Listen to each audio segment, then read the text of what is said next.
Now we're in Mark chapter 12, moving right along.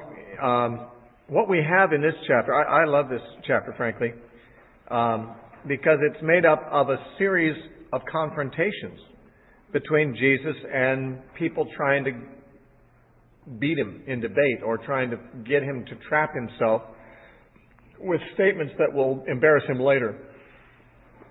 And quite a few people have a whack at it, but no one seems to be able to defeat him.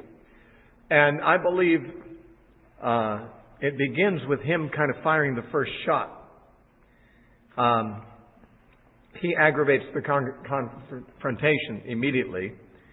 Although they have, in one sense you could say they have done so by asking by what authority he does things. And that's what got the conversation going.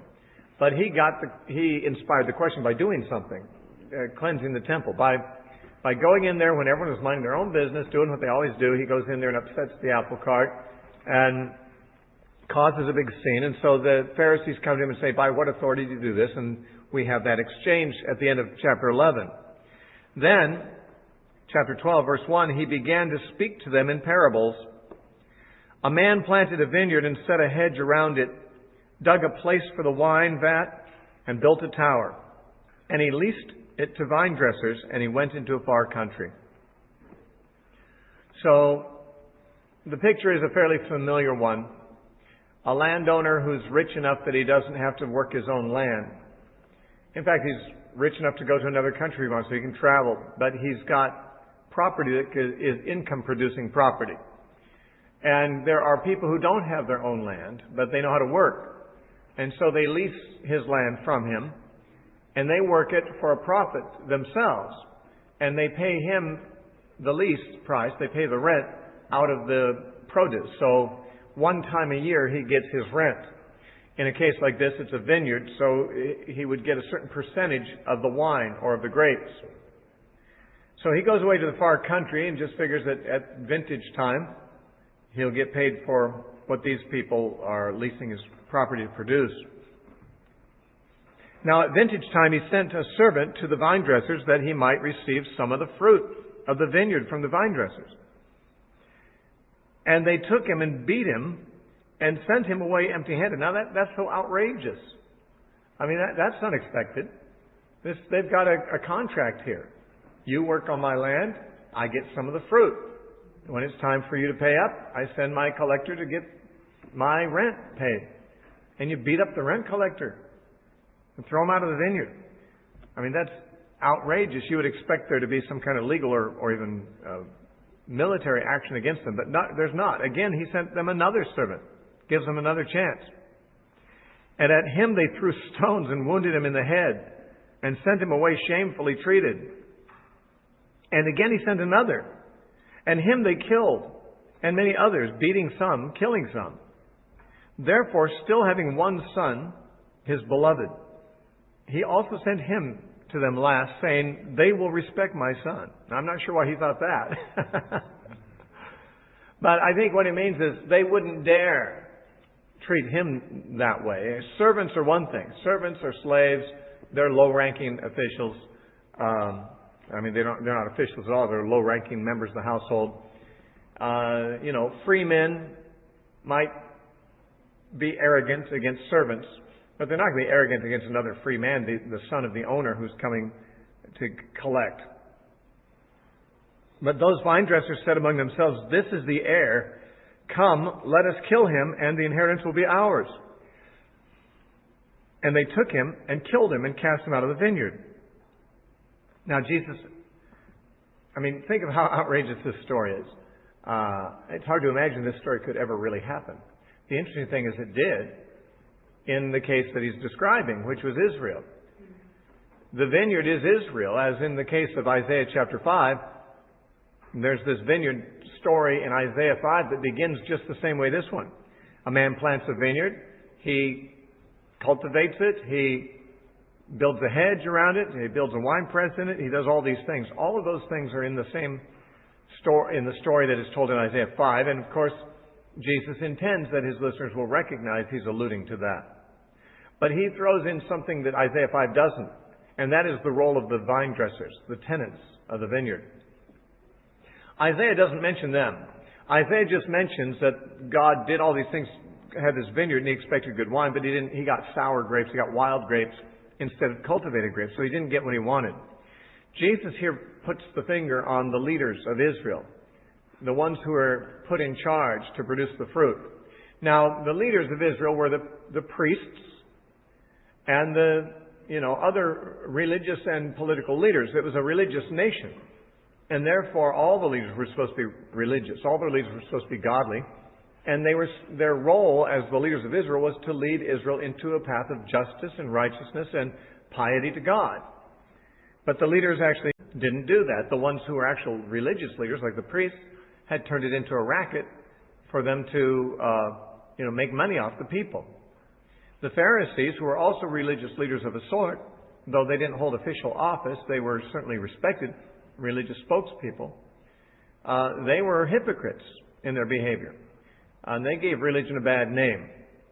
The political rulers at this time weren't even Jews. They were, of course, the Romans, and therefore they weren't going to produce anything good. But the point here is that the leaders that God appointed over Israel were supposed to bring forth from Israel the fruit of justice and righteousness that God was seeking. Now, the sending of these servants, one after another, who each get abused and rejected and thrown out of the vineyard, and in some cases killed, obviously refers to the whole history of Israel prior to Jesus. We know this because at the end of the story, the Son is sent to them, and that is Jesus. So everything that happens before the owner sends his Son is things that happen in the Old Testament. And those servants clearly are the prophets that God sent to Israel saying, hey, where's the fruit, And that was the message of the prophets. They said, listen, God ordained Israel to be a special people, to be holy unto the Lord, and to produce justice and mercy and righteousness. And the prophet message was always a complaint that Israel was not being just and righteous. And therefore they were calling upon Israel to produce the fruit the owner expects. But all the prophets were treated this way. Not all of them. There were a few that were not. The post-exilic prophets like Zechariah and Haggai apparently were heeded. The other prophets were pretty much this way, treated. And so at the end of this series of messengers comes the Son himself. Now it's interesting that the leaders of Israel are represented as recognizing the Son for who he is. They said, this is the heir. They know this isn't just another servant. They know this is not an imposter. They know it's the true heir of the vineyard. This is the owner's son. When the owner dies, this guy will inherit the vineyard. This is the rightful heir.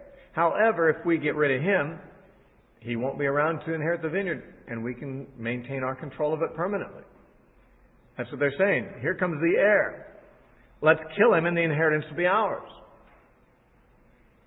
He is, after all, the owner's only son. There'll be no one else for the owner to leave it to. When the owner dies, we'll just, possessions 9/10 of the law. We're here. We'll just hold on to it. We'll own the property. Now, they were not originally there as owners. They were originally there as working, as it were, for the owner. But now they want to be owners themselves. And they recognize the owner has a son who has a rightful claim to ownership. But they figure, well, he's our only competitor to inherit this thing. And so we'll kill him and then we'll be in charge. Now, this obviously is how Jesus is representing the motives of his enemies, the ones who are going to kill him. They see him as God's son. They see that he is the Messiah. They're not acknowledging it quite so boldly as the men in this parable do, but they recognize he is the one threatening them, threatening their position, because they are the undisputed leaders in charge of the religious system of Israel, and thus of the country itself, apart from what the Romans restrict them in. And so they have political power over other people, over the vineyard, over Israel. But if Jesus comes as the Messiah, then he's going to be the one in charge. He's going to be the king. And they can pretty well tell that when he sets up his cabinet, he's not going to choose them. They've been opposing him the whole time. He's got his own cabinet he's bringing in. He's got other guys. He's going to throw these guys out. If he takes over, they lose their position. But if they can kill him, they can hold their position. That's what they figure. That's the motivation of those who killed Jesus, as Jesus represents it in this parable. And they took him and killed him and cast him out of the vineyard. Therefore, Jesus says to the listeners, what will the owner of the vineyard do? He says, okay, you make a call about this. And in this place, Mark represents it as if Jesus answers his own question. In the parallel in Matthew, chapter 21, Jesus asked this question, what will the owner do to these people? And the listeners answer the question themselves and give the answer that we have here recorded as if Jesus gave it. He will come and destroy the vine dressers and give the vineyard to others. That answer that here is represented as if it's Jesus answering his own question really was supplied by his listeners. He let them answer it. Now, he may have repeated it, or maybe his agreement with it is represented as if he's the one who gives the answer because he approved of their answer. But, you see, I like the way it's worded in Matthew 21. It's instructive because he asked the question in Matthew 21:40. Therefore, when the owner of the vineyard comes, okay, the owner is going to come. And what will he do to those vine dressers? And they said to him, Matthew 21:41, they said to him, he will destroy those wicked men miserably and lease his vineyard to other vine dressers who will render to him the fruits in their seasons. Now, what's interesting about this is that Jesus is talking about what the owner's going to do when he comes. And yet the destruction of Jerusalem is what he's going to do when he comes. And he's going to turn the kingdom over to a new batch of people, the church, a new nation that will bring forth the fruits of it. And Jesus actually confirmed that they were right and said in verse 43, therefore I say to you, the kingdom of God will be taken from you and given to a nation bearing the fruits of it. That happened with the destruction of the old covenant and the coming of the new covenant. And the new covenant community now has the kingdom and will bear the fruits of it. But you see, what's interesting is that in the parable, the destruction of Jerusalem, the destruction of the vine dressers, and the taking of it from them and given to someone else happens when the owner comes. Now, I only bring that out because we are going to find references to Jesus coming in some of the things that Jesus teaches, even in Matthew 13 or in Mark 13, when we get there.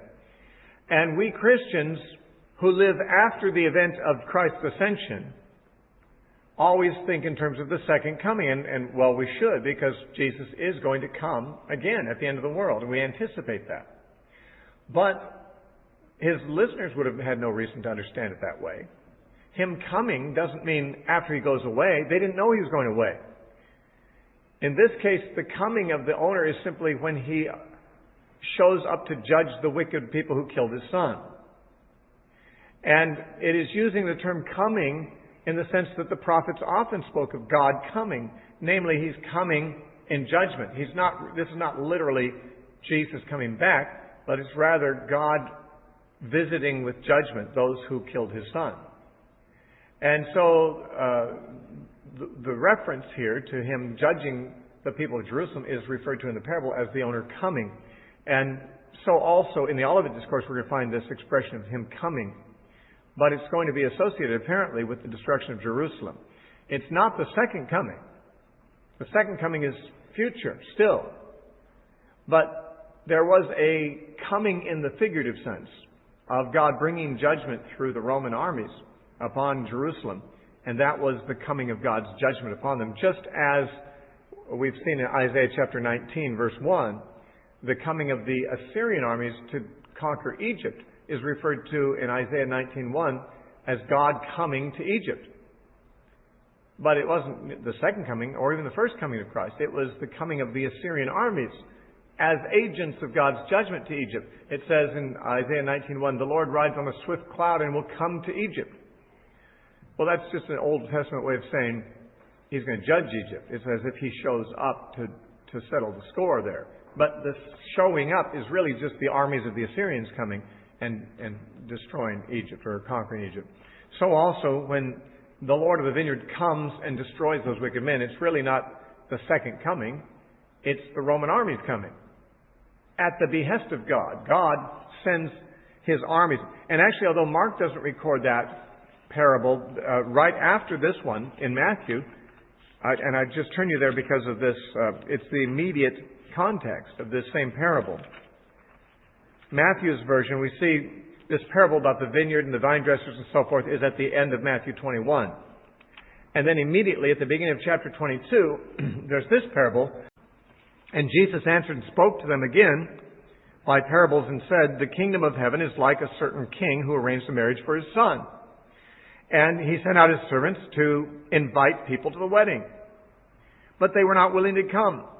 Again he sent out other servants, saying, 'Tell those who are invited, see, I've prepared dinner. My oxen, fatted cattle are killed, and all things are ready. Come to the wedding.' And they made light of it and went their ways, one to his farm, another to his business, etc." Now this is talking about the same thing in a different image. In the previous parable, it's a vineyard where the owner sends messengers to get the fruit. In the second parable, it's a king sending his messengers to invite people to come to the wedding, to come into the kingdom of God. And in both cases, the response is negative. He sent the prophets to Israel like messengers of the vineyard owner to get the fruit, and they were mistreated. In the messengers that were sent to invite people to the wedding, they are ignored. They are disrespected. Their message is treated as if it's not an important thing to them. And look at verse 7, Matthew 22:7. "But when the king heard about it, he was furious, and he sent out his armies and destroyed those murderers and burned up their city." Now, destroying those murderers parallels Matthew 21, verse 41. He will utterly destroy those wicked men miserably and lease his vineyard to other vine dressers. Well, look at 22:7. He destroyed those murderers, burned up their city. Then he said to his servants, "The wedding is ready. Those who were invited were not worthy. Therefore go out to the highways and as many as you find, bring in." That is, the Jews who were nearby, the Jews who were God's friends, were the first ones invited into the kingdom of God. But they were murderers. What's interesting about this is that they murdered the servants that came first, which are like the prophets that were killed first. This doesn't mention them murdering the king's son, because the parable of the wedding doesn't really lend itself to the son being killed, so that doesn't come up as a part of this parable. But in both parables, the Jews reject the messengers of God consistently, and the result is he destroys them. In the parable of the vineyard, he destroys those men and gives the vineyard to someone else. In this parable, he burns up their city. And then he sends the messengers out to invite the Gentiles in instead. What Matthew 21 refers to as the owner coming, chapter 22 refers to as him sending his armies. Now, those armies are the Roman armies. The Roman armies are the ones that destroyed their city and burned down their city and destroyed those murderers. But they're the king's armies. The king himself, God, who has been slighted, whose son has been slighted, sends his armies. That's the Roman armies. God's armies. It's interesting because God's sovereignty over the Roman armies here, or the Assyrian armies back in Isaiah 19, it's spoken of as if God is coming when those armies come. It's coming in judgment. So back to Mark, our present passage. It is predicted that because of what has happened, those wicked people will be destroyed. Mark 12:9. And the vineyard will be leased out to others. Now, there's not as much said about it here as there is in Matthew 12. But here it does say, verse 10, "Have you not read the Scriptures? The stone which the builders rejected has become chief cornerstone. This was the Lord's doing, and it's marvelous in our eyes." That's a reference to Psalm 118, verses 22 through 23. The stone which the builders rejected, what's that talking about? Well, obviously Jesus is the stone in the psalm. The builders rejected. Well, who are the builders? Shifting the metaphor again, the leaders of Israel are supposed to be building God's kingdom, building God's city, God's temple. They're supposed to be building God's edifice. Here comes the chief stone, the most important stone. The builders don't see any use for that stone. It doesn't fit their pattern. They're building their own building. The stone that God made to be the chief cornerstone, it doesn't even fit in the blueprint of these guys. These guys have a different plan for the building. And so when the chief stone comes, they reject the stone. It doesn't fit their plan. So they discard him. However, he has a future anyway. He becomes the chief cornerstone, obviously of a different building. The leaders of Israel were building their own kingdom, their own empire, their own agenda, their own thing they're doing. And Jesus comes, and He's the one that God sends to be really the cornerstone of the project. But He doesn't match with their plans. So they reject Him. But that's not the end of Him. He just becomes the cornerstone of another building. God builds His own building separate. And the builders that were originally building, they're out. Their building is going down. Their building is by the wrong blueprint.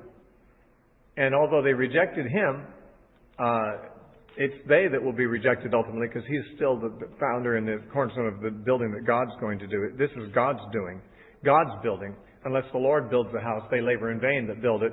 And this is the Lord's doing. It's marvelous in our eyes. He's building this house around this cornerstone. And the builders who do it without the Lord, they're building in vain. Now, what I wanted to point out about this is, although it's not as clear in Mark as it is in Matthew in the parallel, Jesus asked them a question: what will the owner do to those vine dressers? And they give an honest answer, because they don't know it's them. People give a much more honest answer and just answer, more objective answer, when they think they're judging someone else than themselves. Remember when Nathan the prophet came to David and said, you know, there's these two people who live down the street here. One's rich and one's poor. One has a whole bunch of sheep. The other one is a poor man who has only one little lamb. It's like a family pet. And the man who had a big flock of sheep had a guest come over. He wanted to feed him some mutton, so he goes over and steals the sheep from the neighbor, the one sheep he's got. Now, Nathan knew how to craft a good story to get at David, because David was a shepherd. Not anymore, but he had spent many years as a shepherd. And one thing shepherds don't have any tolerance for is people who steal sheep. You don't steal a sheep from a shepherd and live to tell the tale. It's like horse thieves in the Old West. You know, that's a hanging offense, you know. And especially when a shepherd is devoting all his time and his energy to keep those sheep safe from lions and bears and thieves and wolves. I mean, that he's got his total investment of his energies is caring for those sheep. And if one of them gets stolen, that's not something you're going to be easy on that guy who took it. And so Nathan, knowing that David had the heart of a shepherd, said, this man had a whole bunch of sheep, but he stole the only sheep this guy had. And he's presented it as if it's an actual case. As if, you know, this is a case that needs to be adjudicated. You're the king. What do you think should be done? And David said, the man shall die. That's a hanging offense. Death's too good for him. And then, of course, Nathan said, well, you're the man. Because he had framed a story in which David was able to see the justice of the situation without knowing that he was the one on trial. If it had been just, okay, there was a man who lived next door to his neighbor and he slept with his wife and killed the man, what do you think should be done? You know, David would say, well, depends on the circumstances, you know. There might have been extenuating circumstances. Was the man the king by any chance? You know, does he have authority, unlike other men, to do this kind of thing? I mean, you know, you tell the story so the man knows it's him, and he's going to give sort of a favorable verdict to himself. But tell it as if it's someone else, and you're going to get an objective answer. And that's what Jesus did here to the Pharisees. He said, this situation happens. What do you think should be done to these people? And not knowing that they're giving the verdict against themselves, they should be miserably destroyed and the vineyard taken from them. And that's where, although it doesn't come out in Mark's version, in Matthew, Jesus said, that's right. And therefore the kingdom is taken from you. You're the man. You're the men. And therefore it's taken from you and given to someone else. So now, in Mark 12:12, it says, and they sought to lay hold of him, but they feared the multitude, for they knew that he had spoken the parable against them, so they left him and went away. However, a series of inquisitors came to him, serially, one after another, to bring hard questions to him, controversial questions, and to try to get him to get hung up, to alienate himself from the people or whatever by saying things that would be embarrassing to use against him later on. And the first question comes about paying tribute to Caesar. In verse 13, then they sent to him some of the Pharisees and the Herodians, because these two would be on opposite sides of this question, and therefore there'd be witnesses to what he said who would object to what he would say from one side or the other. They sent some Pharisees and Herodians to catch him in his words. When they had come, they said to him, "Teacher, we know that you are true and care about no one." That means you're not going to be, tilting your judgment in favor of some prejudice that you have towards somebody. You'll give a true answer. "For you do not regard the person of men, but you teach the way of God in truth." Now, these guys were Pharisees and Herodians. How could they think that Jesus would accept this flattery at face value? It's obvious they were setting him up. But it may be that they were disguised as something else, so that they just appear to be truth seekers. "We know you'll speak the truth of God. We want to know, this is a big controversy. We want to have it settled." Like the woman at the well who said, "Oh, I see you're a prophet. Our people say we should worship in this mountain. You people say in Jerusalem. Which is it?"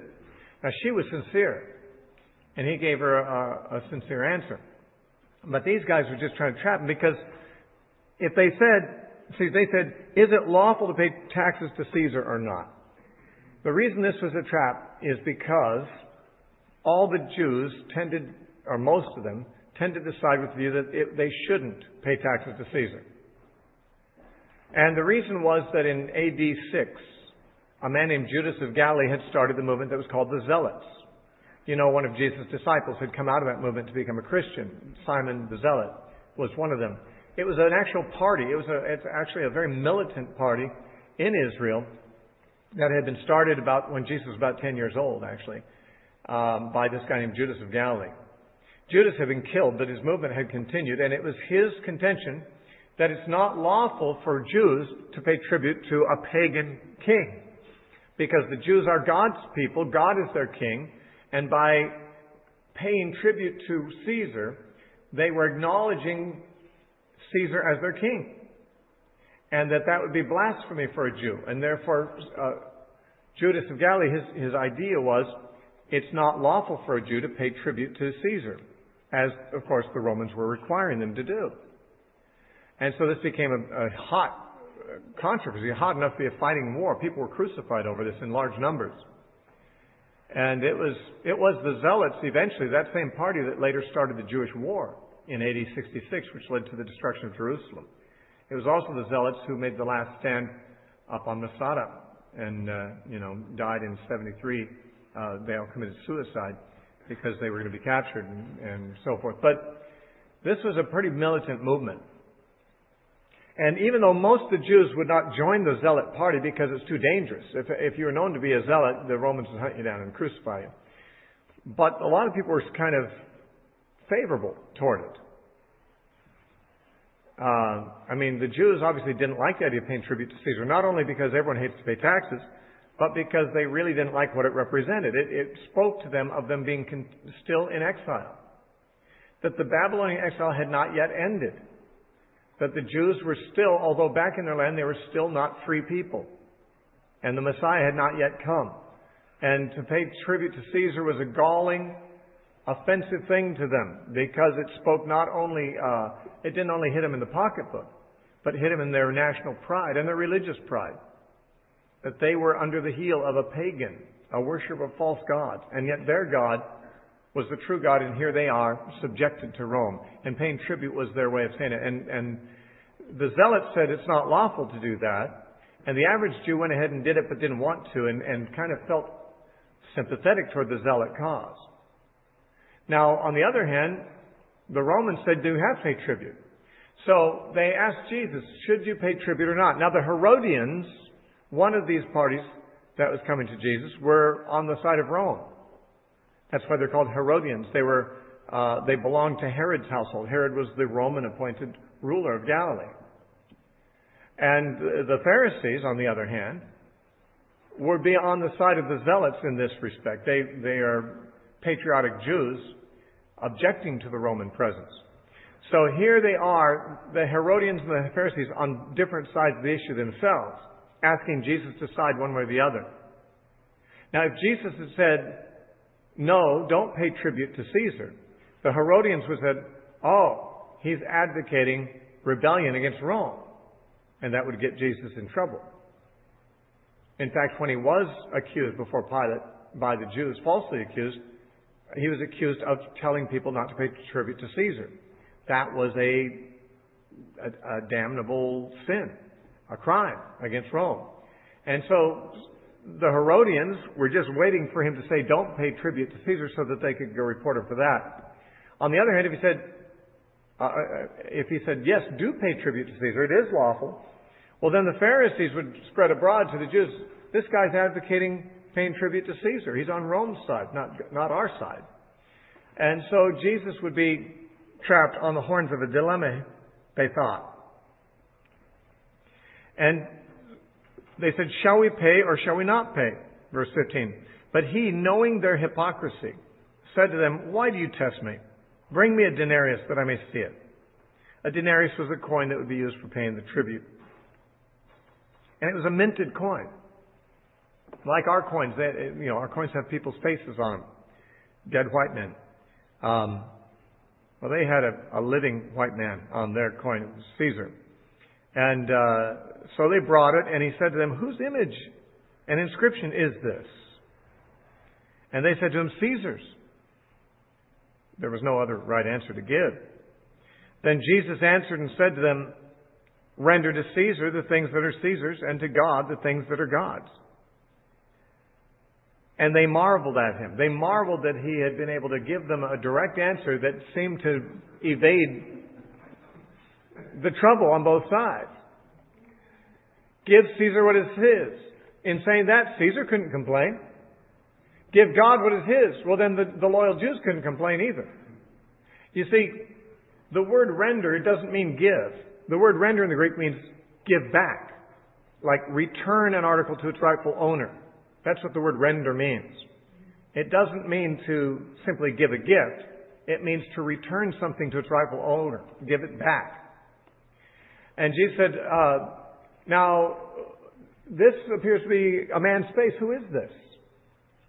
Oh, Caesar, you say. Well, then this looks like it belongs to him. Give him his face back. Give him back what's his. This must have come from him, right? I mean, Jews don't mint coins with Roman rulers' faces on them. This must be one of Caesar's coins. Give it back to him if he wants it back. It came from him. The interesting thing about that is that Jews, pious Jews, would not carry a coin with a face on it because it was a graven image. Jesus didn't have one. They did. He said, show me a coin. He didn't have one on it. He didn't carry those kinds of coins. But they did. It was a graven image.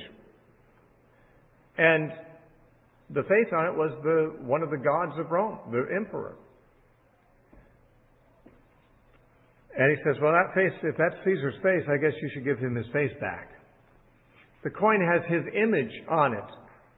It obviously came from him. Give it back. It's his. Now, however, you are made in God's image. The coin bears the image of Caesar. You bear the image of God. You give Caesar what belongs to him, and you give God back what belongs to him. If the coin has Caesar's image, it must have come from Caesar. Give it back. You have God's image. You came from him. You give yourself back to him. You give God what he deserves and what he owns rightfully. And, I mean, it's quite an amazing statement, just off the top of his head, to be able to make that. Because he was really kind of trapped. There was no right answer that he could give, it seemed. But he gave an answer that no one could really, they marveled. It says they marveled at him because he had slipped right through their trap. And he'd done so quite legitimately. He made a very profound and true and obvious statement that no one could object to. What are you doing with Caesar's face on your coin anyway? What do you have that coin for? You're a Jew. Give it back to him. You don't want to carry that thing. Give him back his money. And give God back his. Give God what belongs to him, and that's you. You have his image, like that coin has Caesar's image on it. Now, of course, as a teaching to Christians generally, that does provide something of a balance. It does mean that there is a legitimate something that is owed to the secular government. We Christians live under governments that are not particularly Christian. I mean, there are some Christians in our government, but it's not a Christian government. Certainly the inhabitants of the highest offices in our country are not Christian people with Christian convictions. So we live under, like Caesar. Or at least we live in a society that is, where the leader imposes taxes for services. And it would seem that paying taxes is required of Christians. But I think when he says give Caesar what is Caesar's and give God what is God's, putting that second place is the emphasis on that. Okay, you asked me about the money and Caesar. Well, give it to him. But here's what I want to tell you to do. Make sure God gets what his is his. I'm not so concerned about what happens to Caesar's money. That's his concern and yours. But I'm concerned about what God gets. Does God get back from you what he owns? Are you giving yourself back to him? Are you giving him all the loyalty he deserves? And the important thing, of course, is not that we stage like a tax revolt. Some Christians actually will not pay their taxes for various reasons. Christian convictions in some cases. A lot of them say, well, the income tax is unconstitutional, so we're not going to pay it. Although, even if it is true that the income tax is unconstitutional, there's nothing in the Bible that forbids us to pay it. I don't think it's very wise for Christians to, all of us, after all, have to pick our battles. I don't think picking a battle with the IRS is the smartest thing to do. The IRS does not always win, by the way. I have friends who have picked their battles with the IRS and beat them in court. And it always kind of feels good to know the case like that.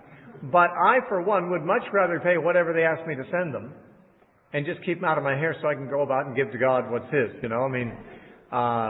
Some people just, it's a matter of principle. I'm not going to pay those taxes because it's unconstitutional. Well, the Constitution doesn't say I can't send that money to IRS. It doesn't. Maybe they don't have any constitutional right to require it, but Jesus said, give to everyone who asks you, so I'll give it to them. Keep them off my back. That's where I am about that. But some Christians have more convictions against paying the taxes because they say the tax money is used for things that Christians cannot countenance. In many cases, these are people who are pacifists and don't approve of, say, the war in Iraq or the war in Afghanistan or any wars. And I knew some pacifist Christians who actually, when they paid their taxes, they sent a letter to the IRS and said, since X percentage of the national budget is going to support the war, that's the percentage of our taxes we're not sending you. And we're sending you the remainder for the other services you provide, but that percentage that would go toward the war, we're donating that to a nonprofit organization that promotes peace, And they consider that to be making, a Christian statement and so forth. And maybe that is making a Christian statement. Maybe they'll be able to make it in jail, too. Maybe they'll have a prison ministry next. And that may be what they should do. But the problem is they're acting on the assumption that if the government does the wrong things with the money, that we should withhold the money from them. And that's not really very biblical, it seems to me. Caesar certainly was not doing all the right godly things with his money. Caesar was oppressing the Jews, for one thing. From the money they paid to Caesar, that was paying Pilate's salary and the soldiers that were occupying their country. That was not very nice. But Jesus said, give Caesar what's his. Don't get yourself locked into a battle over taxes with Caesar. Just give it back to him if he wants it and live your life for God. And that's, after you pay what Caesar demands from you, it's Caesar's responsibility before God what he does with the money. After all, your taxes are taken from you at gunpoint. If a guy robs you in an alley at gunpoint and takes all your money, and he goes out and buys drugs with it, are you responsible for buying that guy drugs? No, he took your money forcibly against your will. And he's doing with it what he's going to do with it, not what you would have done with it. Likewise, the government takes your money at gunpoint. Not literal gunpoint, but they'll put you in jail if you don't pay it. It's kind of like gunpoint. And it's under duress. And therefore, I don't think you're responsible for what they do with it. I mean, you can play the hero and say, over my dead body they're going to take this money. But to me, money is not enough things to lay my dead body down over. Money is just not that important. Apparently some people it is. And for many people it's a matter of principle, Christian principle. But I think they're mistaken because Jesus did not say, render to Caesar that portion of the taxes that he uses for legitimate civic projects. But there is a portion he uses for military actions and even for paying his own boy prostitutes that we don't approve of that, so we're gonna not pay that part of the tribute.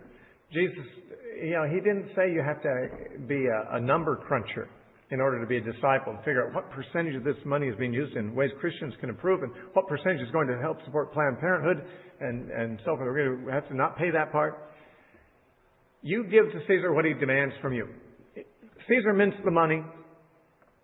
We have money in our pockets with George Washington's face on it and other presidents and other white dead men. And basically, the government mints it. Actually, the government doesn't. The Federal Reserve does, but it's a complex issue here. And the point is, it's got Caesar's face on it. And if Caesar says, we want it back, give it to him. Don't pick a fight with the government. Just give it to him and go your way and make sure that God has your total loyalty and that you're doing God's will. You don't have to worry about what Caesar does with the money once you give it to him. That's something God will judge Caesar for. It's not your responsibility. Verse 18, then some Sadducees, they're the ones who say there's no resurrection. They came to him and they asked him, saying, Teacher, Moses wrote to us that if a man dies and leaves his wife behind and leaves no children, his brother should take his wife and raise up offspring to his brother.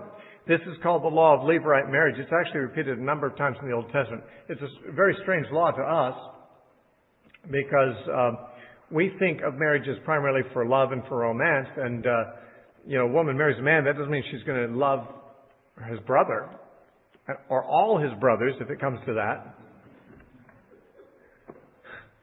A lot of people may fall in love with they're not in love with their sister or their brother and want to marry them too. But the issue here was that marriage was for the purpose of perpetuating the race and leaving an heir to inherit what you've accomplished in life. And a man who died without an heir, he had no way to perpetuate the product of his life to another generation. So that was considered to be tragic.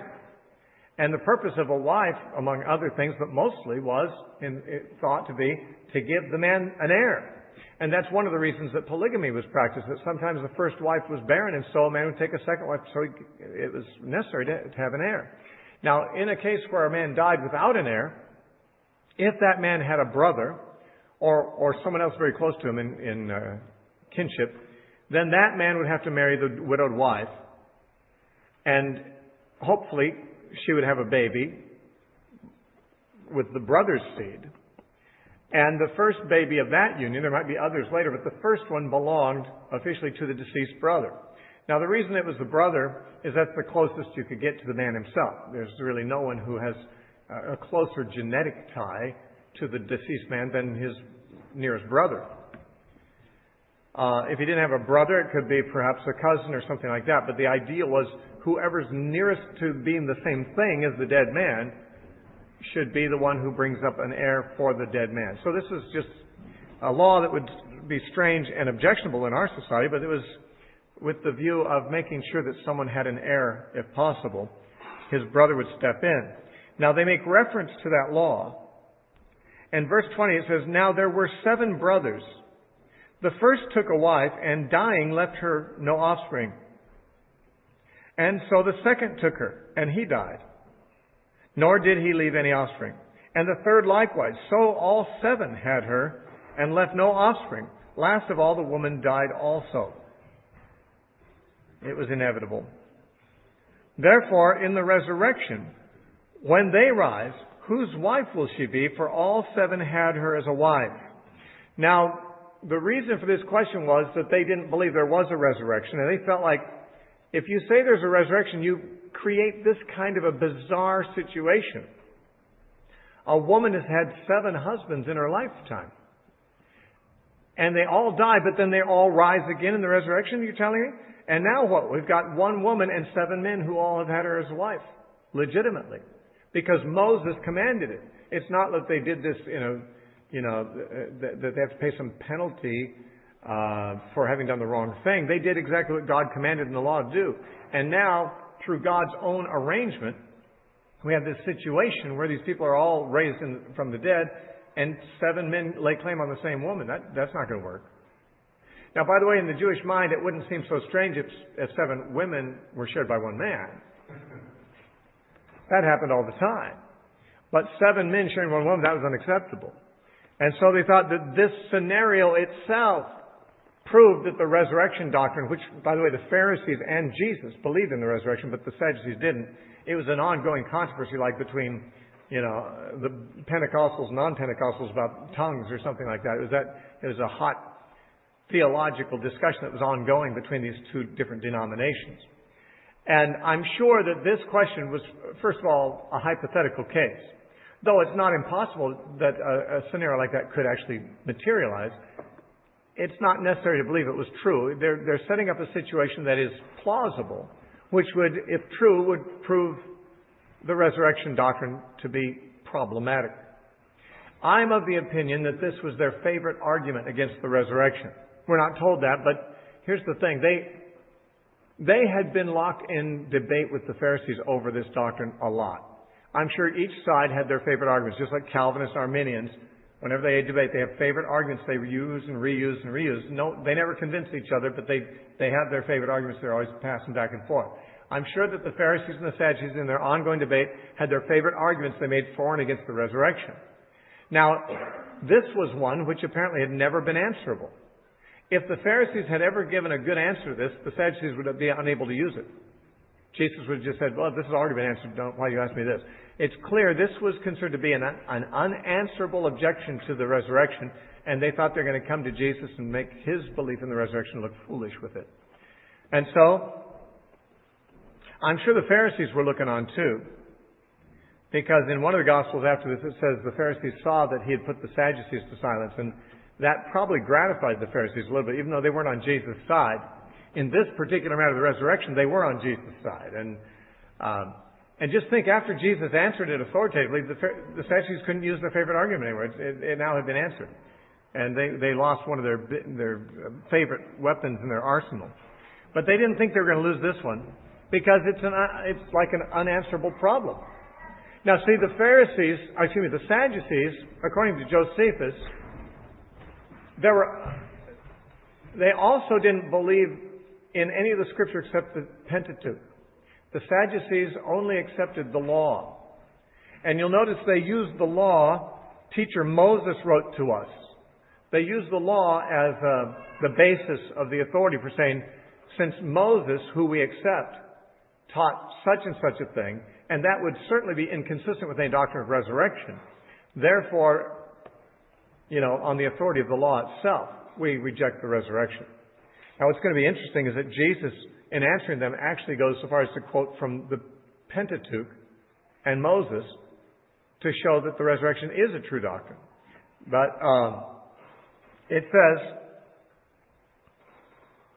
Jesus answered and said to them, "Are you not therefore mistaken, because you do not know the Scriptures nor the power of God?" 2 problems here. One is you don't know the power of God to resurrect the dead. Probably part of their objection to the doctrine of the resurrection had to do with just the logistic difficulties that the doctrine presents. Like when someone has died and they've gone back to the dust, they've been eaten by worms. And then those worms are eaten by birds. And then the birds die and they're eaten by other worms. And then those worms are used for bait by a fisherman, and a fish eats those worms. And then the fish is eaten by a man. And you've got these same atoms that were the dead man have now been the atoms of a worm and of a a bird and of a fish and of a man, another man, the same molecules passing through. Now, when God comes to reassemble all the bodies again, how is He going to get all this put back together right? Now, in my opinion, that's not a problem for God, because nothing is too complex for God to do. But it does raise interesting questions.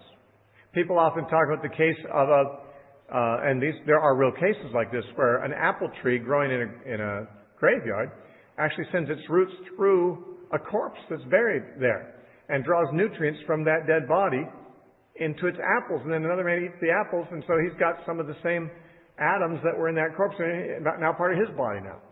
Those kinds of things make it seem difficult to imagine how God could raise all the dead with those kind of complexities. But that's only a problem if you don't know the power of God. But they also didn't know the Scriptures, he said. Now, see, they didn't recognize all the Scriptures. They only recognized the Torah. They didn't recognize the Psalms and the prophets as Scripture. So he said, your problem is you're limiting yourself in your knowledge of what the Scripture teaches.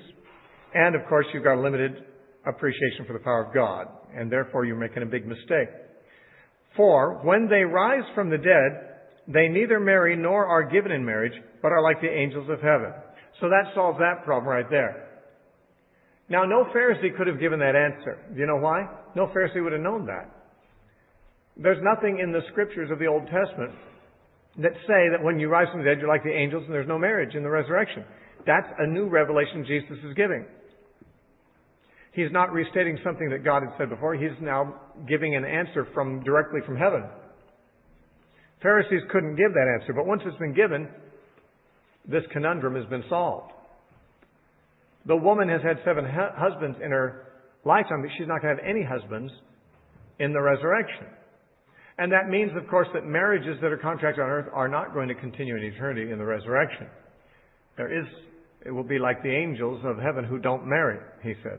But he didn't finish there. After he answered their actual question, he comes back at them using the law of Moses, the one part of Scripture they do acknowledge, to show that even that law proves the Sadducean doctrines wrong. He says, but concerning the dead, that they rise, have you not read in the book of Moses, your book, in the burning bush passage, how God spoke to Moses saying, I am the God of Abraham, the God of Isaac, and the God of Jacob. Now, of course, Abraham and Isaac and Jacob had been long dead before Moses was born and before he met God at the burning bush. And yet, here he meets God long after the death of Abraham, Isaac, and Jacob, and God's still saying, I'm the God of these men. And Jesus comments, He's not the God of the dead, but the God of the living. You are therefore greatly mistaken. Now, what's he saying? He's saying it is a given that God isn't the God of dead men. Because to say that someone is your God means you worship Him. Dead men don't worship if they're really dead. He was the God that Abraham, Isaac, and Jacob worshipped when they were alive. He is also the God they worshipped after they were gone in the days of Moses. I am now the God of Abraham, Isaac, and Jacob. And He's not the God of the dead. The implication is they are alive. In fact, in one of the parallel Gospels it says, for all men live to Him. Meaning, even after they're dead, everyone who's ever lived is still living before God, in some sense. Now, how this answers the question of the resurrection is somewhat disputable. Because one could argue, okay, suppose we allow that Jesus is saying that in the days of Moses, long after the death of Abraham, Isaac, and Jacob, that God is saying that they were still alive somewhere in some state. Let's say their spirits were alive in Hades or something like that. How does that prove the resurrection? I mean, that would perhaps prove what we might call soul survival after death. But to say that the soul survives somewhere after death isn't the same as the doctrine of the resurrection. The doctrine of the resurrection is that bodies rise from the dead. A different doctrine. So, we have to figure that somehow Jesus thought this argument he made addressed the Sadducees' errors. One way to take it is this, that the Jews were not like the Greeks. The Greeks believed that the body was a prison to the spirit or to the soul, and that death was a welcome release from the body, and that the soul lived on eternally after death without being in captivity to a body. But the Jews didn't have that concept. The idea of a disembodied soul was not their idea of having a good time. They wanted to be in bodies living in a very tangible, palpable earth, a perfect paradise, a kingdom of the Messiah. And their hope was to live, at least those who believe in the resurrection, was to live forever. But if it could be shown that Abram, Isaac, and Jacob were still alive somewhere in spirit, it would be clear that that wouldn't be the thing that God has in mind for them forever. He must intend, since He has kept them in existence, that there is a future disposition of their lives in a resurrection someday. That's kind of a convoluted and complex way of applying Jesus' argument. And it could be that that's what he's thinking, but that's how I've often heard it explained. But I think it may be this, that the Sadducees' problem was not just that they didn't believe in the resurrection, but in the other Gospels, when it tells us the Sadducean beliefs, we're told they didn't believe in the resurrection, they didn't believe in angels or spirits. Now notice in his answers, when people are resurrected, they're like the angels. No, they didn't believe in angels. He's just in their face about everything they're wrong about. Well, there is a resurrection, but they don't get married because they're going to be like the angels. And you don't believe in angels either, do you? Well, and you also don't believe in spirits. But you're wrong about that too. Because Abraham, Isaac, and Jacob were still alive somewhere in the days of Moses. It must have been their spirits. In other words, what the Sadducees are wrong about is everything. They're not just wrong about the resurrection doctrine, they're wrong about angels, and they're wrong about the existence of spirits. The comments he makes about Abraham, Isaac, and Jacob make the most sense if what he is saying is their spirits are still alive.